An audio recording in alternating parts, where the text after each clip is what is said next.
politik dan intelektual martabat. Kekuasaan selalu bekerja untuk mengontrol pikiran dan gagasan. Mereka mengatur mana yang boleh dibaca dan mana yang harus dimusnahkan, mana yang perlu dipromosikan dan mana yang mesti diharapkan, apa itu yang benar dan mana yang dianggap menyesatkan. Dari Hamzah Mansuri di abad 16, sultan-sultan memilih mana ulama yang boleh didengarkan dan mana ulama yang harus disingkirkan. Syair-syair Hamzah Mansuri dianggap sesat. Nama Hamzah tak tertulis dalam buku sejarah Kesultanan Aceh. Dari generasi ke generasi, syair-syairnya terlupa.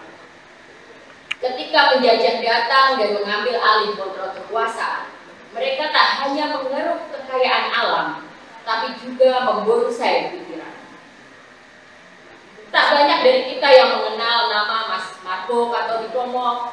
Tak banyak dari kita yang membaca hikayat Kadirun Semaun dan berbagai karya lain yang kala itu digolongkan sebagai bacaan liar. Mereka pilihkan mana yang boleh kita punya dan mana yang harus punya. Menjadi bangsa merdeka bukan berarti setiap orang punya kemerdekaan pikiran. Kekuasaan berpindah tangan dan berganti rupa, namun tak menghilangkan sifatnya untuk mengatur pikiran. Atas nama semangat evolusi, jangan ada dan sayansi. Begitu waktu Orde Lama dimulai. Mendengarkan Beatles tak boleh. Plus sempat menyanyikan Good Beatles, lalu masuk bui. Yang melawan akan dianggap anti revolusi dan anti imperialisme. Ketika Orde baru berdiri, mereka pun menciptakan jargon-jargon baru. Iwan Fals dan pertunjukan teater koma, hingga penyair Wiji Tukul yang hingga kini tak pernah kembali. Konon penculiknya saat ini sedang nyapres lagi.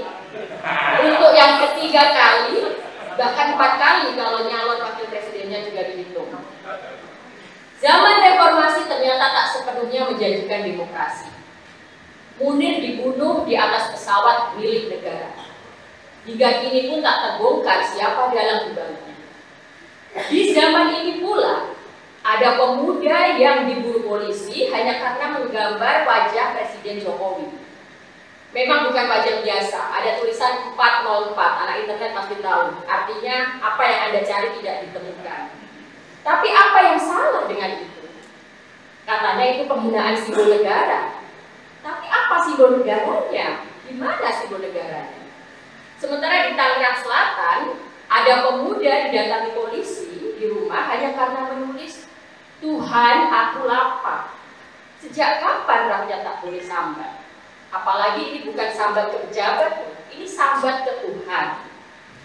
Ada yang takut meme, tapi tak takut kerjanya meme. Ada yang takut mural, tapi tak takut korupsi bantuan sosial. Ada yang takut kritik, tapi tak takut rakyat menjerit dan tercekik.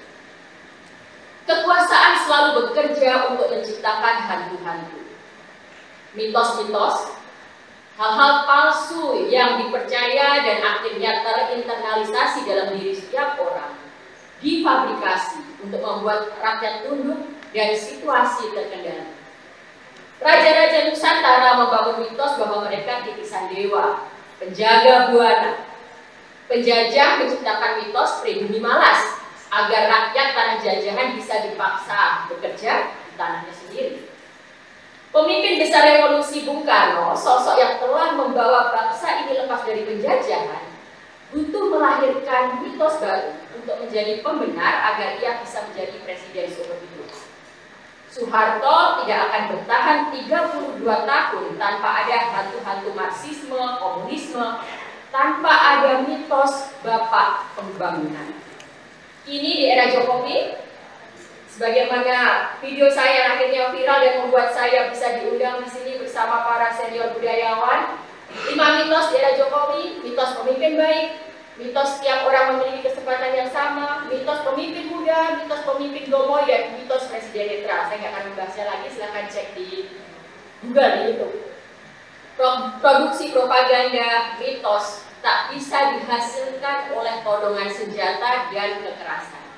Sesuatu hanya bisa dipercaya ketika dia menyusup pelan, membuai, menghibur, disebarkan secara masif dan sistematis. Fabrikasi mitos tak akan berhasil jika hanya dilakukan penguasa. Propaganda dan mitos hanya bisa bekerja jika diproduksi bersama dengan kelompok intelektual, seniman, sastrawan, pembuat film, media massa, atau zaman sekarang juga ada selebriti sosial media alias influencer. Kita-kita yang ada di ruangan ini adalah bagian penting dalam penyebaran mitos, fabrikasi propaganda, dan produksi pengetahuan. Pada setiap periode kekuasaan, pengkhianatan atas suara nurani dan kebenaran terus dilakukan oleh kelompok intelektual. Atas nama pengaruh yang lebih besar, atas nama tawaran jabatan atau sekedar bayaran uang, mereka bukan hanya tunduk menyerahkan diri pada kekuasaan, namun juga menjadi bagian mesin yang memproduksi propaganda dan mitos-mitos. Di era ini, saya akan menyebut intelektual-intelektual seperti ini adalah intelektual martabak. Intelektual martabak adalah para intelektual yang kehilangan martabat, bekerja dan bersuara hanya agar bisa ikut mencicipi potongan martabak. Apalagi jika martabaknya adalah milik anak-anak Pak Lurah, yang berkat jualan martabak bisa jadi ketua partai dan bahkan bisa jadi calon wakil presiden. Memang inilah eranya martabak politik. Hasrat untuk mempertahankan kekuasaan dipamerkan tanpa martabat. Jabatan dianggap sebagai barang warisan yang harus dikangkangi, diamankan, dipastikan jatuh ke anak, menantu, keponakan, dan para ipar. Maka sekarang kita lihat, muncul secara tiba-tiba pemuda tanpa kompetensi, integritas, dan imajinasi ke dalam gelanggang politik untuk sekedar merebut jabatan. Lalu politisi-politisi nirmartabat akan berteriak garang, ini bukan dinasti, ini adalah demokrasi. Politik yang jauh dari tujuan luhurnya.